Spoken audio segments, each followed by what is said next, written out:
Thank you very much for watching wherever you happen to be. We have got a lot to get to tonight, so let's get straight into it. We've got a lot to get to, including the great Nigel Farage, the leader of reform, the man who is changing the UK. According to the polls, the bloke who could be the next Prime Minister of the United Kingdom. The only place you'll see him popping up on Aussie Telly here. Paul Murray live on a Tuesday. Yeah, Prime Minister in and out, Airbus Albo, an 11-day trip away from Australia. What's the point? We're on our way to Western Sydney this weekend. If you would like to join us in Greater Western Sydney for Our Town. It is this Sunday, the 28th.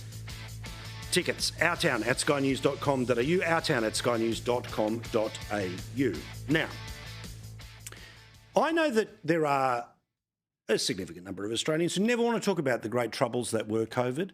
There are also a great many of Australians who still remain frustrated to this day that what they knew to be right at the time but was ignored by the extreme establishment, well, they want their moment in the sun. And tonight I've got for you a couple of examples of an extraordinary intervention from a person who made things worse, who only now says that things could have been better. We'll get to all the other news tonight, but can we talk about the former Chief Health Officer of Victoria, Brett Sutton? Now, Brett Sutton has moved on now. I think he's at the CSIRO, Believe in Science, all the rest of it. And he did a podcast through Channel 9. Now, as you know, this bloke was there all day, every day, nodding head and giving advice through the worst of times for the people of Melbourne and, of course, wider Victoria. He stood there and gave a sense of scientific legitimacy to the madness of the Premier that shut down not just Melbourne but the state for longer than anywhere in the world. It was unbelievable. You remember. I mention this, though, tonight because he's having a little bit of a mea culpa. The types of things that we were saying on this program 5 dark years ago, that we were still talking about 4 dark years ago because, of course, it carried into 2021, guess who's now suddenly saying that we had a point? And by that, I'm not talking about little old me. I'm talking about you. I'm talking about the people who were there 5 years ago watching this show, having the debate, pushing back. We were called all sorts of names, but guess what? Some of the COVID directives were probably never necessary. We never want to do that again. Brett Sutton on the lessons that must be learned from the pandemic.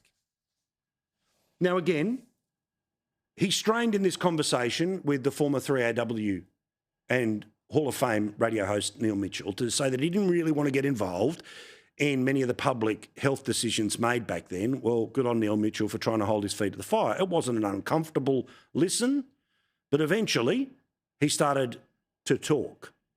When asked about the mistakes that he had made, and remember, the consequences of these mistakes were the world's longest lockdown, people told they couldn't go outside, where, of course, the transmissibility was way down compared to people coughing and spluttering inside your own home, let alone the kids. And for that, I will never forgive any of these people. But first, his list of mistakes.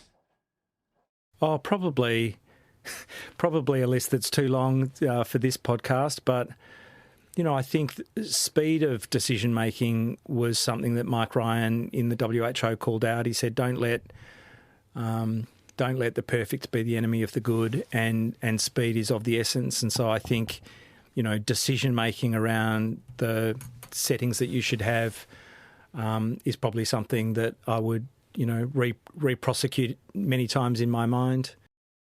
No. You don't get to turn around and say, oh, too many mistakes for this podcast here. One of the great things about a podcast, about a YouTube interview, is there are no time limits. There is no ad break that's coming up. There's no show that starts at the next top of the hour. There's no traffic reports. We don't need to quickly fit in what's happening at the Queen Victoria markets before the end of the show because it's a Friday. No. This was a forum where if he wanted to go on and list them, he could have listed them. But of course, we can't do that because we don't want to go back to it. And look, I have no doubt that he and many other people who were part of the rule makers who set so many people in impossible situations don't want to talk about it, one, because they don't want to be held accountable, but two, I have no doubt that every time they open their trap. There's a whole bunch of people who send them nasty emails. Don't send them nasty emails, but just listen to what they are saying, including at no time did the Chief Health Officer come out and say what he is saying now at the time when people were going nuts. No, it was probably never necessary. And they're the things that we learn as we go. I don't think I ever, I ever said elbow shaking was the answer to all our issues. But that was the paradigm that we lived in, and with through influenza pandemics and through 100 years of understanding infectious diseases, we had overemphasised the idea that it'll pass through surfaces or handshakes or droplet spread, when the reality was it's in our breath and it'll spread to each other, especially if we're in close proximity. Now, this is all taken as given now, but remember where we were a couple of years ago. He was talking there about whether elbow touching was the way to say hello to each other. But remember, one of the rules that meant kids were locked in, or people weren't allowed to go to a park, or people weren't allowed to go to a golf course, the types of things to be able to go and get that fresh air, to get a little reset, to help your mental health. No, that wasn't allowed. Why? Because if too many people go down and fish off the dock, then lots of people are going to die. No, reality was second wave Victoria, hundreds of significant cases and many deaths linked 99% back to the failures of hotel quarantine. On the subject of lockdown itself, now remember, we are not having a federal royal commission here. The people who died alone on the other side of the glass from the people that they loved, or the people who had to spend 14 days in a hotel room before they could go to their father's funeral, these people all deserve someone to recognise the pain that they lived, the pain and the scars that sits with them to this day. So I've got to say, I fell right off the chair when I heard this about lockdowns from the bloke who was part of the most locked down city in the world. Maybe we will agree as a society that we never want to do that again. I'm okay with that. Really? Why? If it was effective, why wouldn't you do it again? And well, I think you're right, by the way. I don't think people would wear it again. Yeah, because we should be able to choose what we want as a society in terms of balancing those competing issues. Now, you see, one of the things that we should have had in a proper national inquiry into what happened, state and federal, instead we have a relatively secret inquiry handpicked by this government to essentially only pass judgment on the federal decisions, which of course will all be the worst ever because they're made by their political opponents. When the actual things that broke people's hearts were largely done by the states. Now, National Cabinet was told multiple times throughout the pandemic that kids were not the problem. And we knew 3 months into all of this that the people who were immunocompromised, they were the ones who absolutely needed to be kept away from potential infection that might come from people visiting them or the wider society, and the ones least likely to get sick, but yes, be part of the transmission chain, but they themselves not be sick, was kids. And I know that we are 5 years on from the first announcements, 4 years on from the worst of it.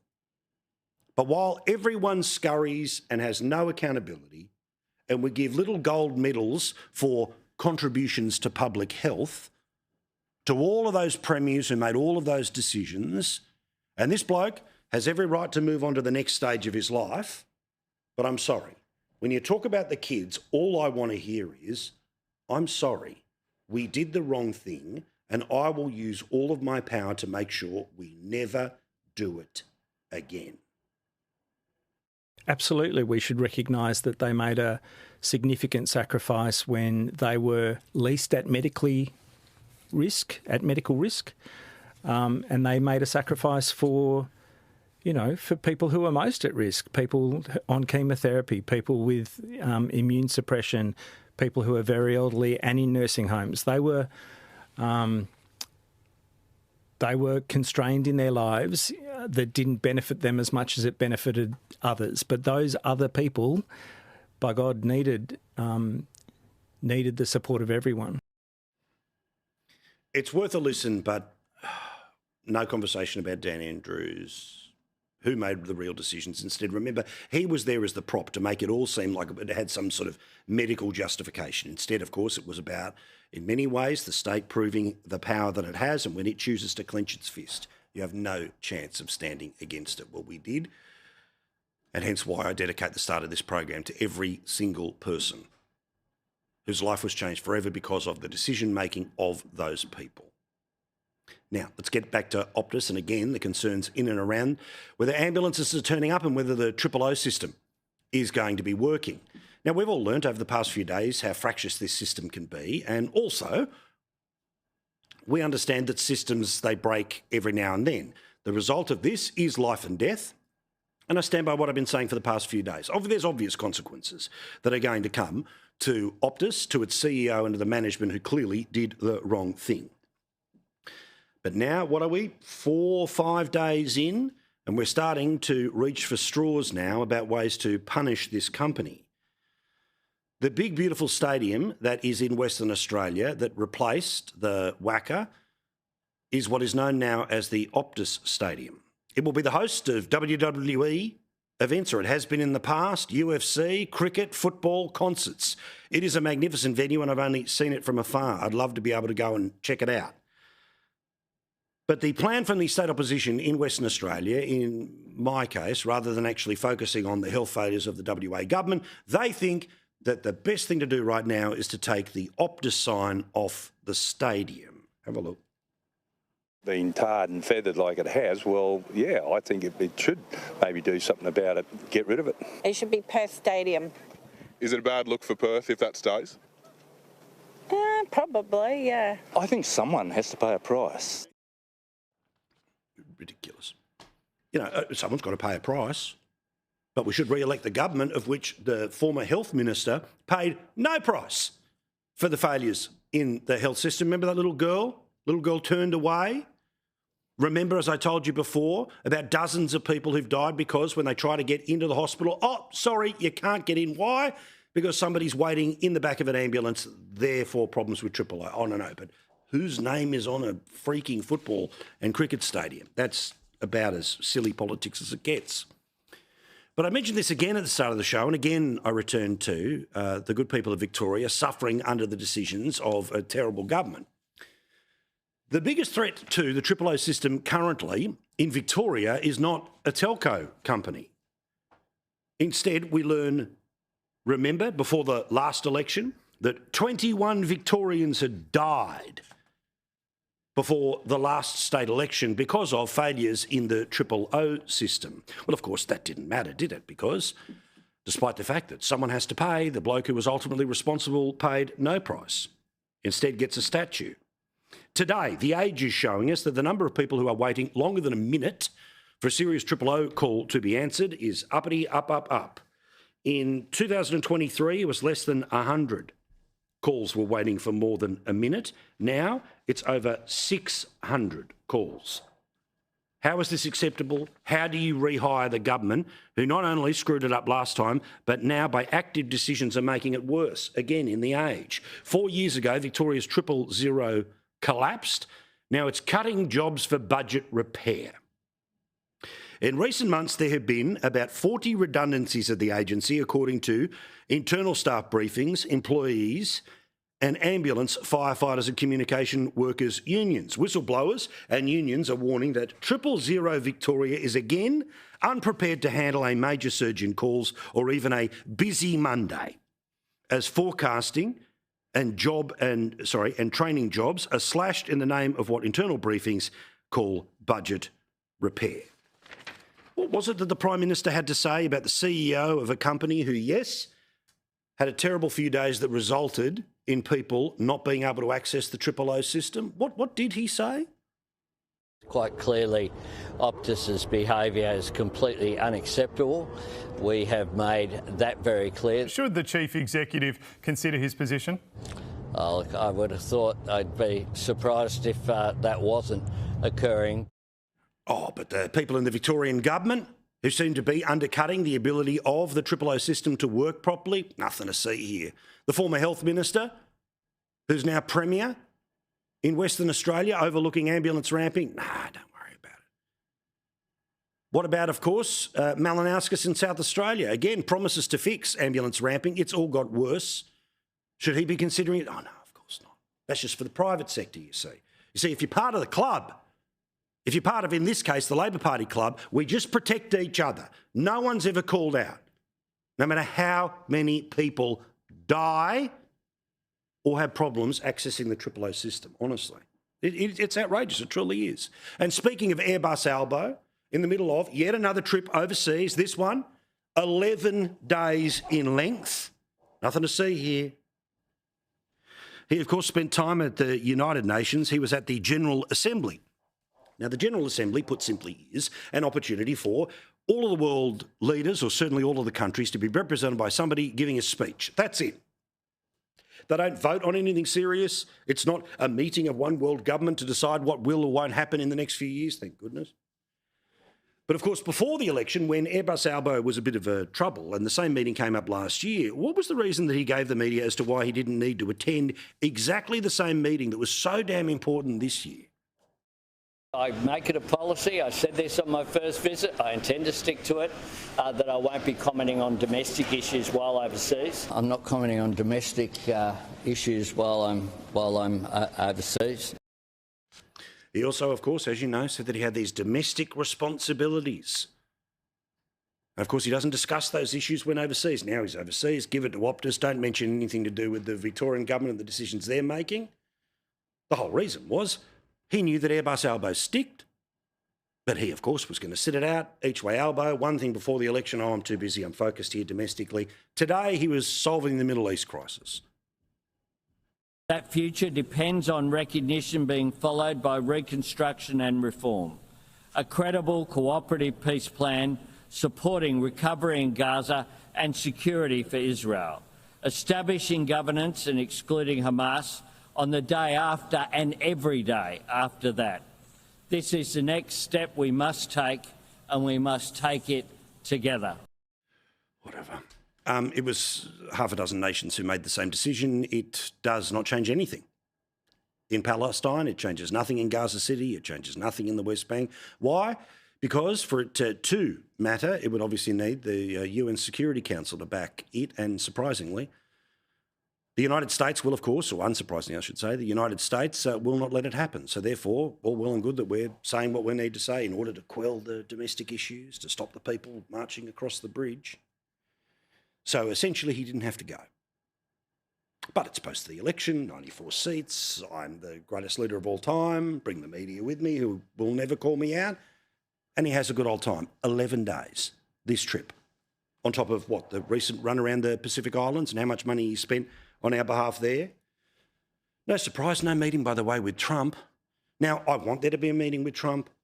I back Team Australia, no matter how much at the moment. I'm not a massive fan of their upper batting order in terms of the government or the captain, but I want them to have a meeting. But they're not having a meeting, and geez, it's not because the president's not in New York. That's right, he is right now as we speak, before he gives his speech, and he's going to talk to about a dozen other countries, but we are not one of them. And how's this for some spin from one of the bootlickers in the Albanese cabinet?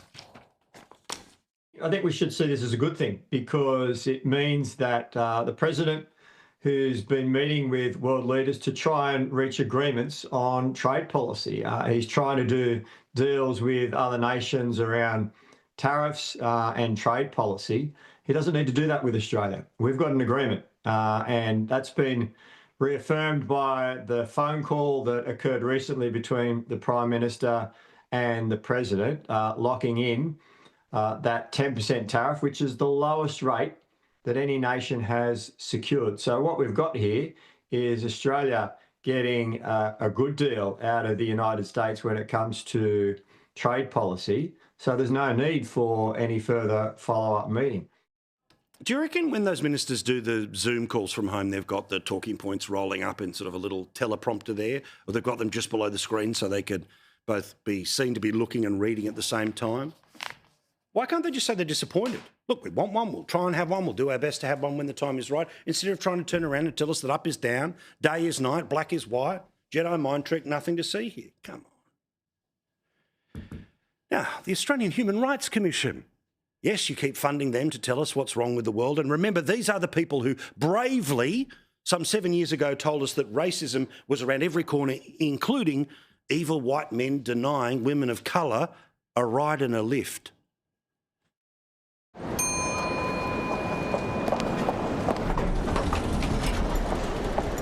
Allow me. Thank you.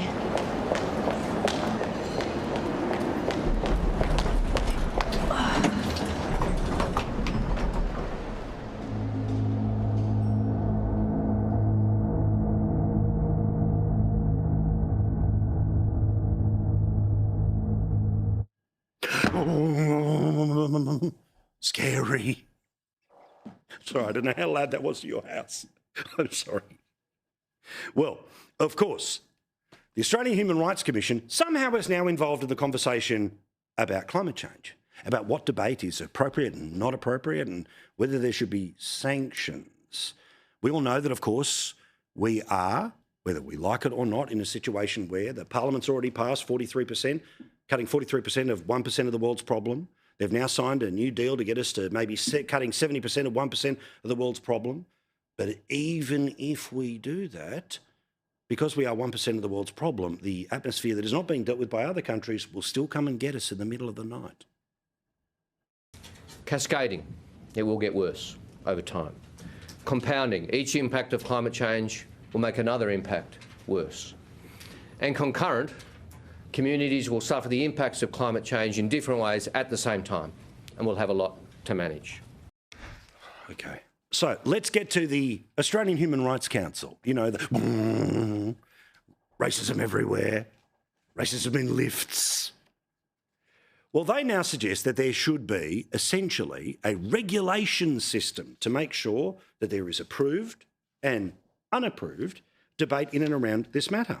They argue that climate change action is urgent and that Labor must regulate on misinformation. Oh, that's right. The same people, that being the government, who wanted to regulate the internet, are now being advised to do so when it comes to the matters of climate change. Now, I would imagine that what would they consider to be absolutely legitimate, reasonable and proportional discussion would be, say, like this from the 9 newspapers, where apparently the heat is going to be coming from the south, look out Antarctica, and it's going to be Mad Max. This was the editor's pick of how hot it will really get in unlivable Australia. What, of course, will not be appropriate would be the reporting that you see on this program, like the Union of Concerned Scientists, not a right-wing group, who have shown us that Australia is, as you can see up in the tinsy-dincy, it's the little slice, the crumb of the pie, 1%. Let's do the climate clock together. Let's start at 12. Quarter past, China, still polluting as hard as it wants till 2060. The rest of the world, otherwise known as the third world, well, they can keep going as well because they're developing nations. That takes us to halfway around the climate clock. Once we throw in the United States, who've pulled out of Paris, India, a developing nation, Russia, as if they're part of what the UN wants, 45 minutes on the climate clock. Tick-tock, tick-tock. But apparently Australia will be able to fix the rest of the world's problems. According to the Australian newspaper today, they got their hands on a submission which had been made to a Senate inquiry. I read from their story. Labor needs to regulate against false criticism of climate change ideology that is delaying urgent climate action. What does that mean? What, me pointing out 1% of the world's problem? Misinformation! And sowing doubt, the nation's human rights watchdog has claimed in an extraordinary intervention. The Australian Human Rights Commission told the government that false narratives on climate change distort public understanding, erode trust in science and institutions and delay urgent climate action. Don't know why this is their voice, but I'm going with it. Misinformation and disinformation undermine not only the human right to a clean, healthy and sustainable environment,